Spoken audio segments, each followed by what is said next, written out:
can only operate out of two different mindsets, and one is a victim and two is a co-creator. I am getting ready for the event. This week has been very stressful and emotional for me. I am in DUMBO.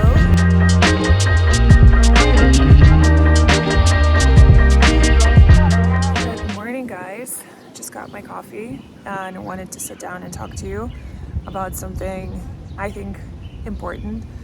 Even though I think typically I wouldn't film and put out content when I'm feeling down, which is right now, but I just thought that it might be useful for some of you who might be going through similar things. This week has been very stressful and emotional for me in both work and personal life areas. A lot is happening, a lot to handle, a lot to process, and so typically when I go through these periods of my life, I definitely feel that anxiety going up consistently.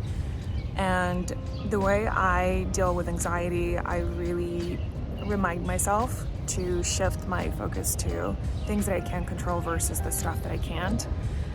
And so I focus on shifting my energy through physical, because when we feel anxiety or fear, we tend to contract in our movement, in our breathing. Like, we stop breathing, we really become small. And so healing and really feeling peaceful and calm and centered all comes with expansion. It's all about shifting from contracting, small, to expanding and bigger movements, deeper, longer breath. And especially when my anxiety is really wild and I cannot just have myself sit down and meditate and breathe, like, I really need a bit of movement because there's just so much going on in my body and my mind.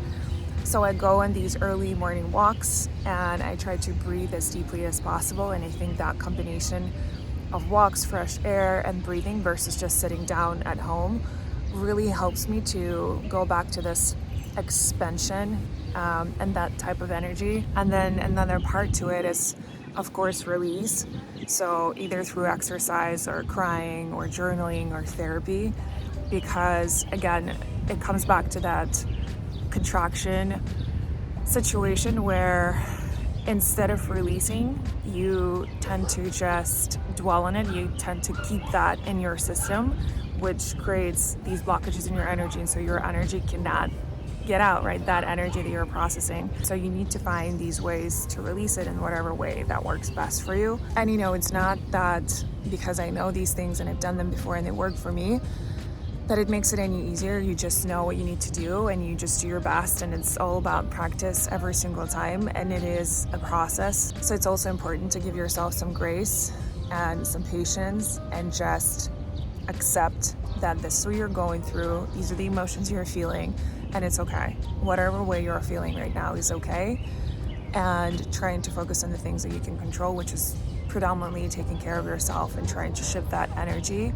with these little practices and routines is all you can do, and that is enough. Let me show you where I'm sitting right now.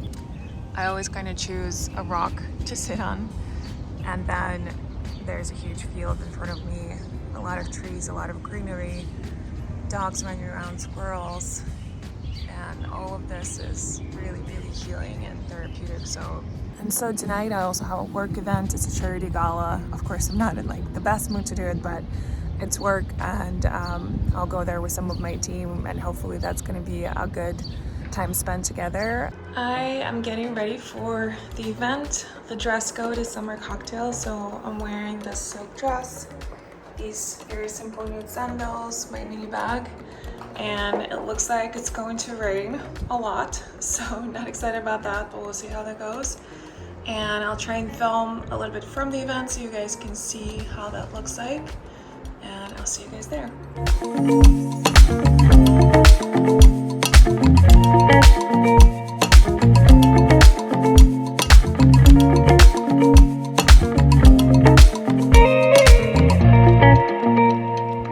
I am in DUMBO, which is an area of Brooklyn. For those who've never been, I'm meeting my friend for lunch, but I think we're going to spend a couple of hours here and just catch up. And I'm going to try and film the views. Sorry, it's really kind of loud because the subway is right here. And after that, I'm going to go to the Met Museum, which is my favorite museum in New York. I'm gonna finally see the Met Gala Karl Lagerfeld collection, which I haven't, well, I kind of seen it already, but I haven't seen it at the museum, so I'm gonna go and see before it's over, I think in 2 weeks. And so yeah, that's the plan for the next few hours. And let me show you guys the views you get from Dumbo and Manhattan. You love what I need.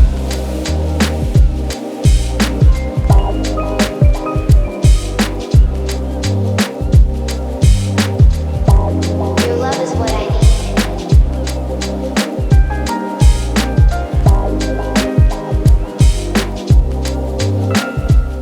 So, of course, I had to pre-book the tickets for that specific exhibition, which I did not do.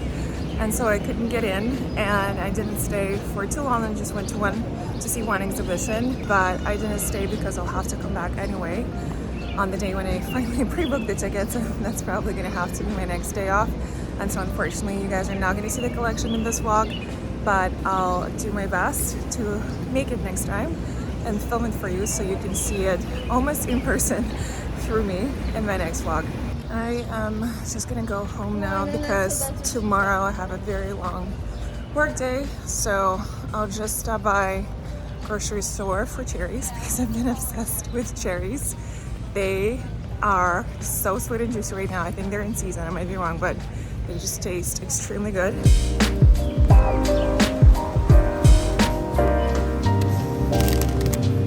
Don't they look just like the juiciest, freshest, sweetest, most delicious cherries? Like, guys, I'm obsessed.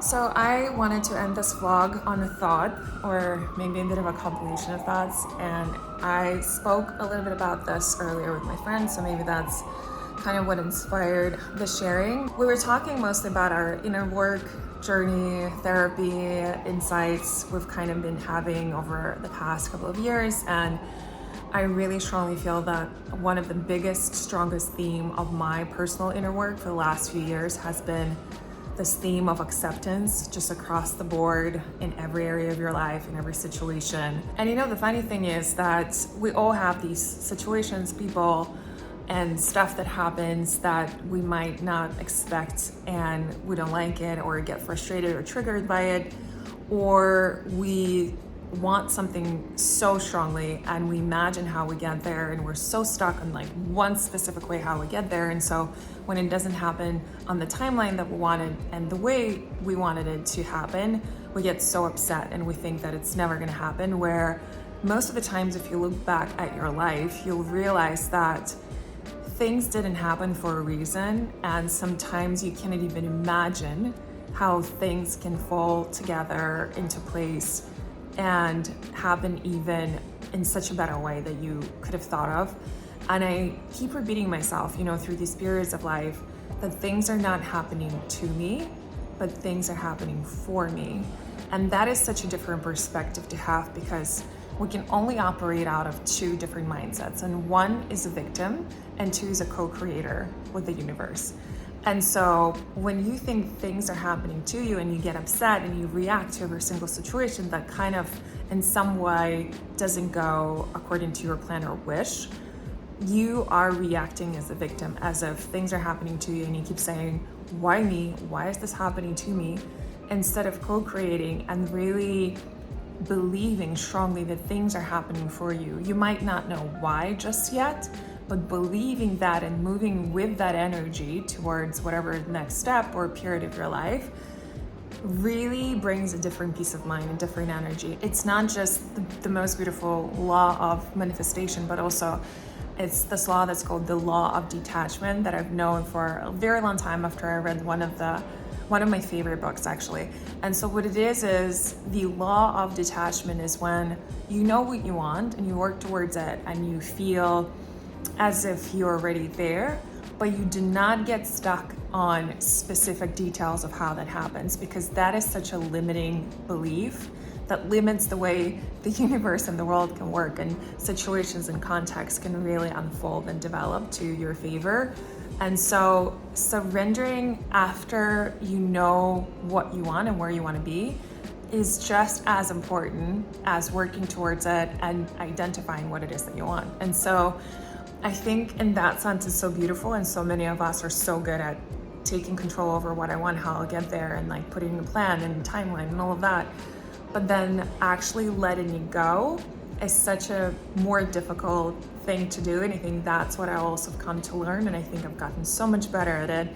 And when I look back, which is also a very important, I think, thing or practice to have, to look back and think to those situations where I really wanted for something to happen so badly in such a specific way, and then it didn't happen, but then look back and see how that actually unfolded and how beautifully everything came and fell into a place in a different way that I didn't even expect or could have ever thought of.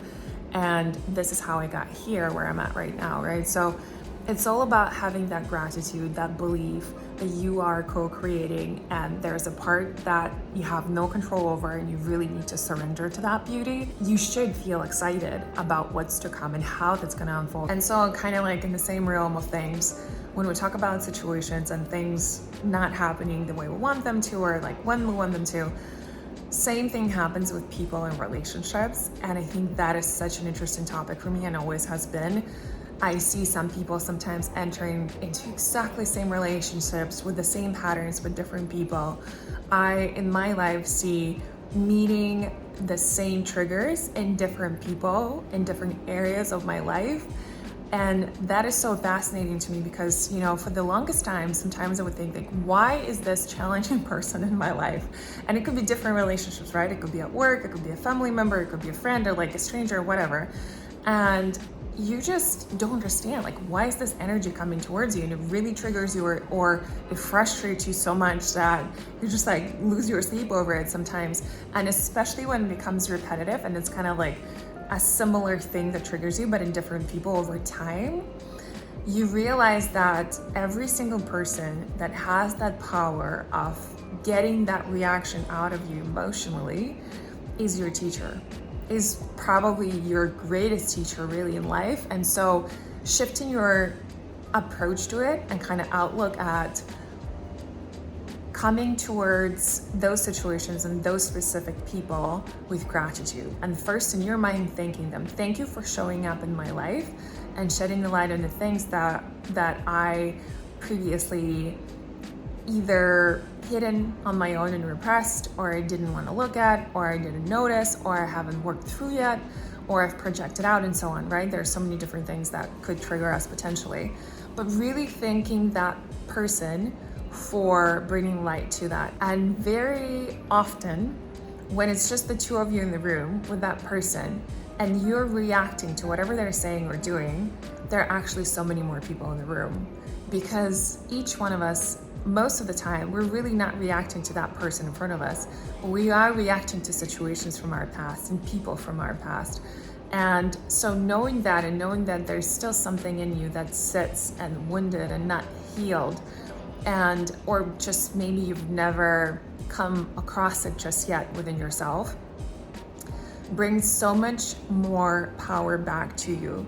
Because knowing that it's not that person, it's really you reacting, not responding, because there's a difference, right? Reacting is following that trigger and jumping right on that trigger versus responding when you pause and you actually choose how do you want to respond. Long story short, I now am so fascinated when I meet people who truly frustrate me or trigger me in some sort of way, and I have some sort of relationship with them, whether they be friends of my friends or colleagues at work or whoever that is, right?